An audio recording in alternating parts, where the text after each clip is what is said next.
Hello everyone, welcome back to the studio. In this video I want to talk about kerf. It's only going to be a short video, and kerf is crucial when working with a laser. I'm sure a lot of you will already know this, but kerf is the amount of material that is removed by the laser when it vaporizes the wood. And to make this a little clearer, what I did was I did this little cut here with the laser being out of focus, so you can see there's quite a lot of material being removed here, and we have to take that into account when we're making in particular box joints, which is what these are. So I've included this kerf test, in fact, with most of the plans that come, and I suggest that you run this, and I'll show you why and how in this video. So what I've done is I've cut out these 4 pairs of mini box joints with different kerf settings. So these first 2, they have 0 kerf offset, and I've written 0 and 0 on them. These have 0.05 offset outwards. This pair, I've written that on. These have 0.075 outwards, and these have 0.1. So I've cut each pair slightly differently, and I'll show you what happens when you do that. So let's take these out, and let's look at these with, so this is with 0 kerf offset.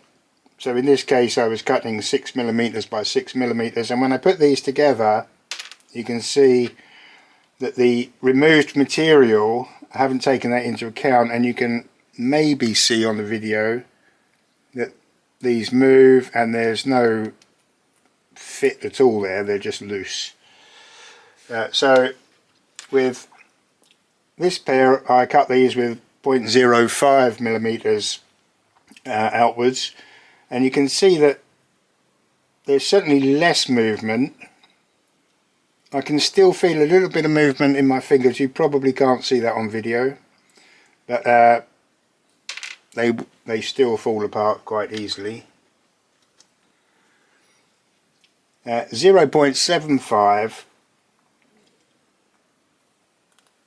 I actually have to push these together. Now they're not falling apart, but they're not overly tight, and that's the fit personally that I like. I don't like to have to hammer everything together. Sometimes you do, because the cleats or the board will have warped a little bit when it's been cut. You know, it's the plywood itself is a sort of semi-living material, if you like, and when you start cutting the fibres that hold it together, it can react in different ways. But I quite like this. This fit is quite good for me. It's a little bit, it's not too tight and it's not too loose. Now some people prefer to have a really tighter fit, and these are 0.1 outwards,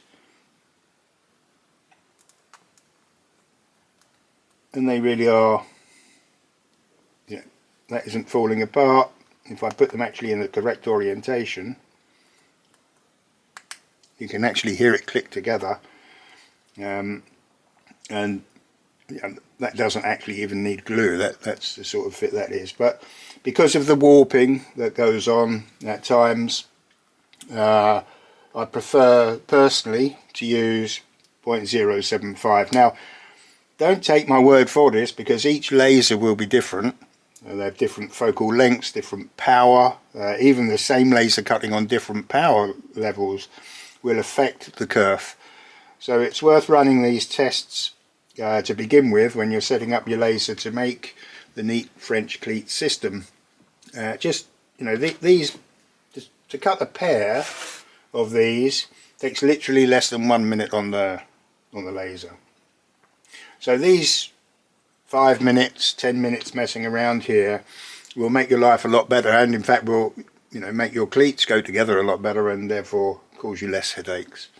But do run the tests. It's quite easy to find kerf offset on any laser software. I'm using Lightburn, and I'll put up a screenshot of Lightburn where the laser settings are. They're just in the layers setting.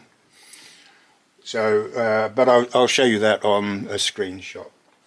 Okay, well that's Kerf settings spoken about. Also, in some cases where I'm cutting holes for dowels to hold things together, not when I'm drilling dowels, but when I'm in the construction, so lasering, it also pays to do Kerf tests for certain diameters of dowels, just so things aren't overly loose or overly tight. Okay, I've been Alan. Thanks for watching. If you found this useful, please like and subscribe and click the notifications so that you can be notified when I make new videos. Thanks again. I'll see you in the next video.